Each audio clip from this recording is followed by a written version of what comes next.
بسم اللہ الرحمن الرحیم۔ السلام علیکم ورحمۃ اللہ وبرکاتہ۔ میں ہوں آپ کا دوست محمد بشارت، بولتے حقائق کے ساتھ۔ سامعین ذی وقار، سعودی ولی عہد محمد بن سلمان نے تبلیغی جماعت پر پابندی عائد کر دی، ان کو دہشت گرد اور گمراہ قرار دیا۔ اگر فلمی ایکٹرز، گلوکاروں اور زمانے بھر کے اوباشوں کو سنت نبوی کا پابند بنانے کا نام ہی گمراہی ہے، تو ہم پوچھتے ہیں محمد بن سلمان سے کہ کیا ان کے نزدیک راہ راست یہی ہے کہ عرب جیسی مقدس سرزمین پر فلموں اور سینما ہالز میں ایکٹرز کا ننگا ناچ کروایا جائے؟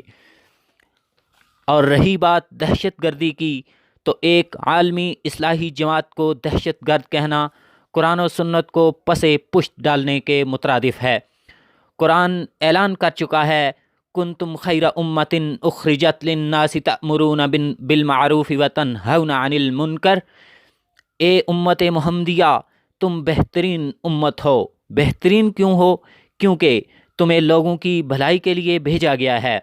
آگے اللہ تعالیٰ وہ بھلائی بیان کر رہے ہیں کہ لوگوں کی بھلائی یہ ہے کہ تم اچھی باتوں کا حکم کرتے ہو اور بری باتوں سے لوگوں کو منع کرتے ہو۔ محمد بن سلمان صاحب، جس کام کو آپ گمراہی اور دہشت گردی کہہ رہے ہیں، یہ کام تو آپ کا تھا۔ امت محمدیہ کی اصلاح و تعمیر کا کام تو آپ کا تھا، پھر آپ کس طرف چل پڑے؟ کہیں بھیڑ کی کھال میں بھیڑیے تو نہیں گھس گئے؟ تمہیں کیوں فکر ہے اے گل دل صد چاک بلبل کی؟ تو اپنے پیرہن کے چاک تو پہلے رفو کر لے۔ اب آئیے محمد بن سلمان کے اس فیصلے کو پیش کرتے ہیں نبی کریم صلی اللہ علیہ وسلم کی عدالت میں۔ سعودی ولی عہد نے ایک طرف تبلیغی جماعت پر پابندی عائد کر دی، تو دوسری طرف مقدس سرزمین کی تاریخ میں پہلی بار فلموں اور ناچ گانوں کا بازار گرم کر دیا۔ شاید یہی وہ زمانہ ہے جس کے متعلق ہمارے پیارے نبی حضرت محمد صلی اللہ علیہ وسلم نے فرمایا۔ ملاحظہ کیجئے، بخاری شریف جلد دوم کی حدیث نمبر 7084، حضرت حذیفہ رضی اللہ تعالی عنہ فرماتے ہیں کہ لوگ رسول اللہ صلی اللہ علیہ وسلم سے خیر کے بارے میں پوچھا کرتے تھے اور میں شر کے بارے میں پوچھا کرتا تھا، اس خوف سے کہ کہیں میری زندگی میں بھی شر پیدا نہ ہو جائے۔ میں نے پوچھا، یا رسول اللہ، ہم جاہلیت اور شر کے دور میں تھے، پھر اللہ تعالیٰ نے ہمیں خیر سے نوازا، تو کیا اس خیر کے بعد پھر شر کا زمانہ ہوگا؟ آپ صلی اللہ علیہ وسلم نے فرمایا، ہاں۔ میں نے پوچھا، کیا اس شر کے بعد پھر خیر کا زمانہ آئے گا؟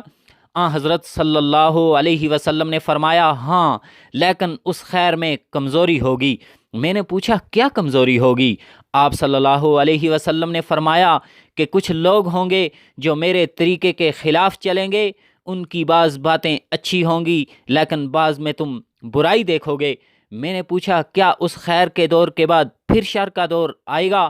آپ صلی اللہ علیہ وسلم نے فرمایا، ہاں، جہنم کی طرف بلانے والے دوزخ کے دروازوں پر کھڑے ہوں گے، جو ان کی بات مان لے گا وہ اس میں انہیں پھینک دیں گے۔ میں نے کہا، یا رسول اللہ، ان کی کچھ صفات بیان فرما دیجئے۔